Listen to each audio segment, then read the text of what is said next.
Oke, ada pertanyaan menarik yang baru saya baca. Oke, saya coba jawab satu persatu ya. Yang pertama, apakah unjuk rasa diperbolehkan dalam Islam? Dalam Islam, unjuk rasa tentu saja diperbolehkan, khususnya dalam rangka muhasabah lil hukam atau mengoreksi kebijakan penguasa. Bahkan Rasulullah Shallallahu Alaihi Wasallam pernah memberhentikan Ila bin Hadrami yang menjadi amil beliau di Bahrain karena pengaduan utusan Abdul Qais. Umar bin Khattab juga pernah memberhentikan Sa'ad bin Abi Waqqas karena unjuk rasa atau pengaduan dari masyarakat. Artinya, selama tidak anarkis, tidak merusak fasilitas umum, tidak mengarah kepada hal-hal yang mengganggu keamanan dalam negeri seperti buqat, maka tentu saja yang namanya unjuk rasa diperbolehkan di dalam Islam.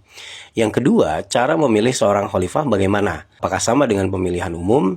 Nah, jika selama ini kebanyakan opini yang berkembang bahwa kekhilafahan itu seperti kerajaan atau putra mahkota atau harus bunuh-bunuhan dulu, itu adalah sejarah versi barat yang sengaja dihembuskan untuk menjerumuskan kaum muslimin.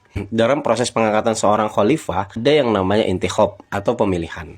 Untuk menjadi seorang khalifah itu ada syarat yang harus dipenuhi. Ada syarat inikot, yakni apa? Dia harus muslim, laki-laki, baligh, berakal, dan juga harus adil. Ada juga syarat afdoliyah, yang mana syarat afdoliyah ini harus didukung nas yang sahih atau merupakan derivasi dari hukum yang telah diterapkan, semisal afdolnya dari kalangan Quraisy. Harusnya seorang mujtahid dan lain sebagainya yang dalilnya tidak setegas daripada dalil syarat inikot tadi. Selanjutnya, metode pengangkatan dilakukan dengan cara baiat. Metode ini diambilkan berdasarkan baiat kaum muslimin kepada Rasulullah Shallallahu Alaihi Wasallam. Karena baiat kaum muslimin kepada Rasulullah itu bukan baiat untuk membenarkan kenabian. Rasulullah Shallallahu Alaihi Wasallam dibaiat tidak lain dalam kapasitasnya sebagai penguasa, bukan baiat kenabian dan Rasul. Sebab pengakuan atas kenabian dan kerasulan adalah masalah iman, bukan masalah baiat. Lalu secara prosedur praktis, pemilihan khalifah sebelum dilakukan baiat, ada intikhob tadi. Pada perjalanannya dilakukan dengan bentuk yang berbeda-beda.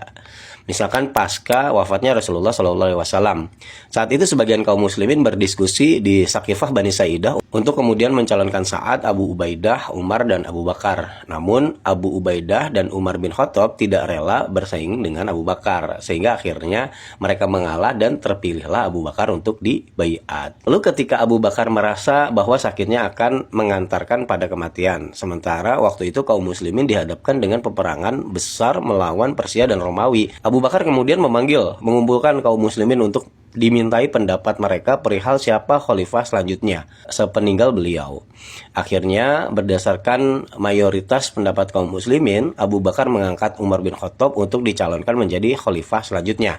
Namun tetap ini adalah sebatas mencalonkan. Setelah dicalonkan, maka yang mensyahkan adalah baiat seluruh kaum muslimin. Karena yang menjadikan Umar bin Khattab sebagai seorang Amirul Mukminin itu bukan berdasarkan penunjukan Abu Bakar dengan mengumpulkan pendapat tadi, tetapi harus disahkan melalui proses baiat seluruh kaum muslimin. Gitu jadinya ya. Jadi masih banyak sekali fakta sejarah yang sebenarnya bisa mengcounter opini bahwa kekhilafahan itu otoriter, diktator, monarki, dan lain sebagainya. Oleh karenanya sebagai seorang muslim, yang pertama mari kita dahulukan dulu husnuzon atas apa yang telah dibawa oleh Rasulullah SAW dan para sahabat.